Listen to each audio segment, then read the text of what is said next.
اللهم صل وسلم على سيدنا محمد. ازيكم يا حبايبي؟ عاملين ايه؟ يا رب تكونوا بخير.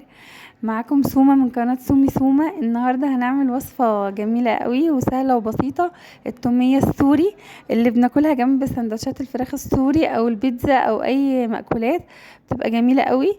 هنعملها زي المحلات بطريقة اقتصادية وبسيطة، وهتطلع زي المحلات بالظبط.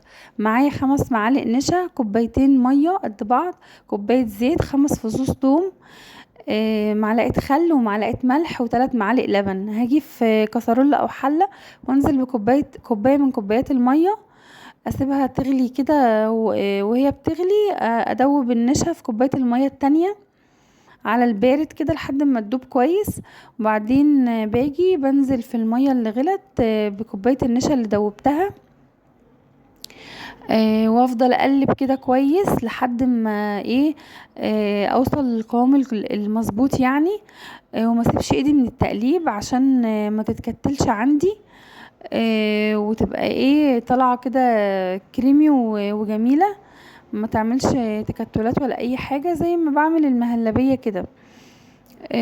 بتبقى طريقة جميلة قوي زي المحلات واقتصادية ومفيش فيها بقى زبادي، لان الزبادي يعني كل ما بتسيبيها ممكن تحمض، يعني لازم تحط في التلاجة وكده باستمرار او تستخدم يعني وتخلص على طول. فالطريقة دي جميلة قوي، هتجربوها تبقى تحفة يعني ان شاء الله. بفضل اقلب بقى لما اوصل للقوام اللي انا عاوزاه، وبعدين بعد ما بوصل للقوام اللي هو المظبوط بسيبها تبرد كده شوية عندي.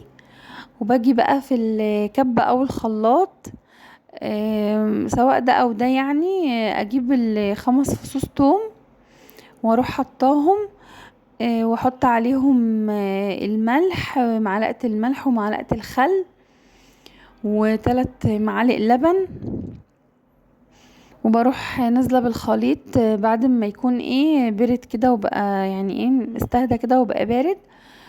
واروح ضربهم كلهم لحد ما التوم عندي يدوب خالص وكلهم كده يمتزجوا في بعض، ونلاقيها لونها ابيض كده وبقت تحفة.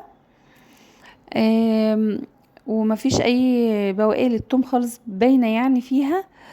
وبجيب عندي كوباية الزيت بنزل بيها على مرتين، بعد ما بضرب والاقي القوام كده بقى كريمي وجميل بنزل بنص كوباية الزيت. هي الزيت بيديلها تقل كده ولونها بيفتحها اكتر وبتبقى جميلة قوي. هتلاقوها زي اللي بتيجي مع البيتزا او الشاورما او اللي بنشتريها من بره بالظبط، وريحتها جميلة قوي.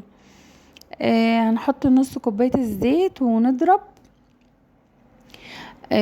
نفضل نضرب كده ضربتين 3، وبعدين نوقف، وبعدين نحط نص كوباية الزيت التانية ونضرب برضو ضربتين 3 كده، هتوصل معانا للقوام اللي احنا عاوزينه.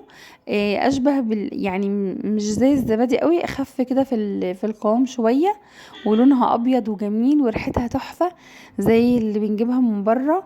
نعملها بقى جنب البيتزا، جنب الشاورما، جنب الاكل اللي بطاطس محمرة، سندوتشات بطاطس محمرة بالتومية، بتبقى تحفة وجميلة قوي. يا رب تكون عجبتكم، متنسونيش من اللايك والاشتراك يا حبايبي.